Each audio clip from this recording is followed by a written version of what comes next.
close your eyes for a moment. Not because this is a meditation, because I want you to feel something real.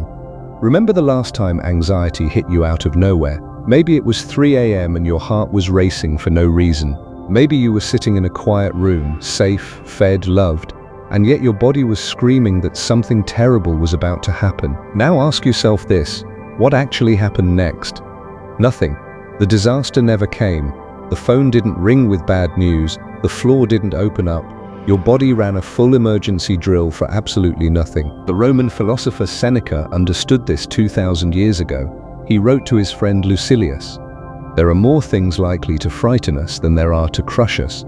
We suffer more often in imagination than in reality." Read that again. We suffer more often in imagination than in reality. Most of your anxiety isn't a response to what is happening. It's a response to what your mind predicts will happen. And your mind is a terrible fortune teller. Here is the uncomfortable truth that no one tells you. Your anxiety is not the enemy. Your attempt to control your anxiety is the enemy. Alan Watts saw this clearly. He wrote, "You're only making a mess by trying to put things straight." We have a strange anxiety in us that if we don't interfere, it won't happen. Think about that. The very act of trying to control your anxiety, the checking, the reassuring, the avoiding, is what keeps it alive. Imagine someone tells you not to think of a polar bear. What happens? You can think of nothing else. Anxiety works the same way.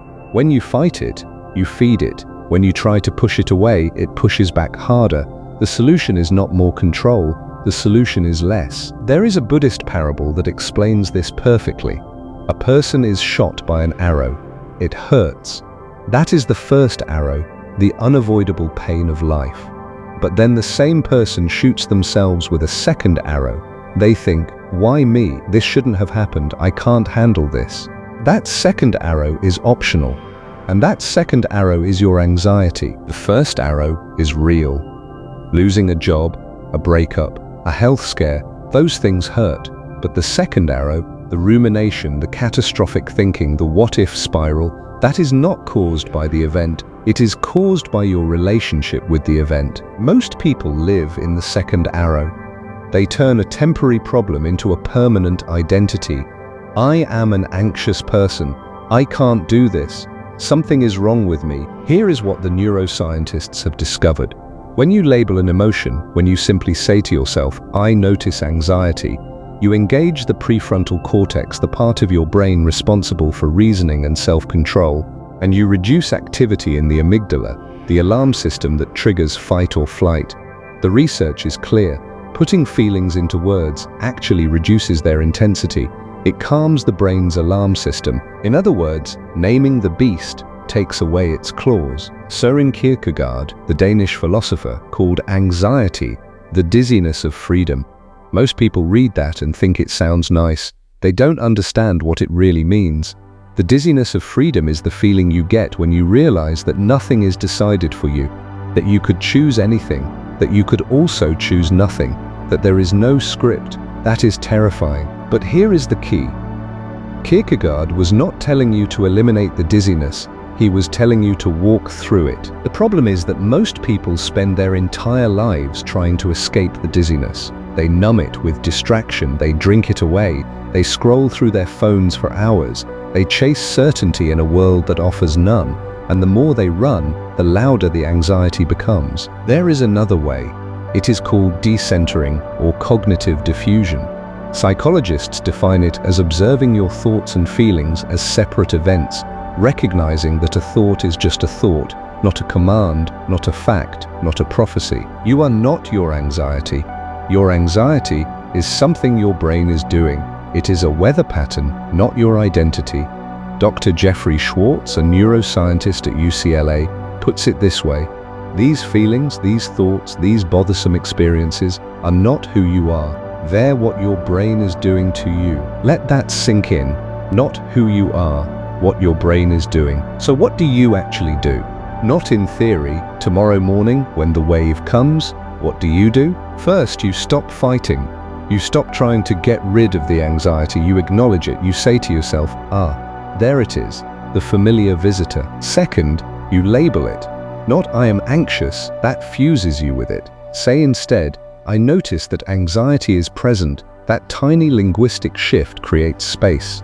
One study found that labeling a fear-inducing object reduced activity in the amygdala and increased activity in the prefrontal cortex, literally rewiring your brain's response in seconds. Third, you ask yourself one question: what is actually happening right now, in this moment? Not what might happen in an hour, not what happened yesterday, right now. Eckhart Tolle writes, "Fear occurs when we are in the present, but our minds are in the future thinking about what could happen.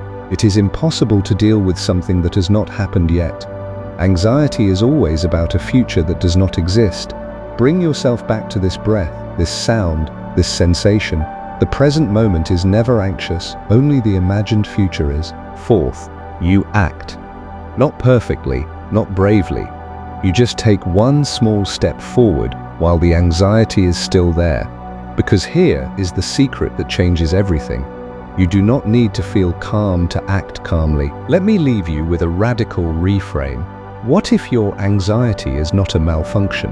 What if it is a signal? Your anxiety is trying to protect you. It is a hyper-vigilant guard dog that barks at shadows because it once kept your ancestors alive. The problem is not the dog. The problem is that you have been trying to shoot the dog instead of learning to calm it. When you stop seeing anxiety as an enemy and start seeing it as a messenger, everything changes. You stop running, you stop hiding, you sit down and ask, what are you trying to tell me? Sometimes the answer is nothing, sometimes the guard dog is barking at a leaf.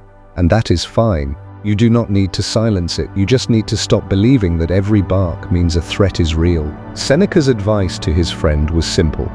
What I advise you to do is not to be unhappy before the crisis comes, since it may be that the dangers before which you paled as if they were threatening you will never come upon you.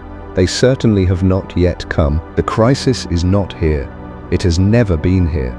You have survived 100% of your worst days, and you will survive this moment too. So here is your challenge. The next time anxiety arrives, do not run.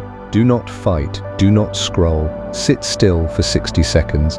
Observe it like a scientist observing a weather pattern. Say to yourself, this is not me, this is my brain doing what brains do, and I am bigger than this moment. That is not denial, that is mastery.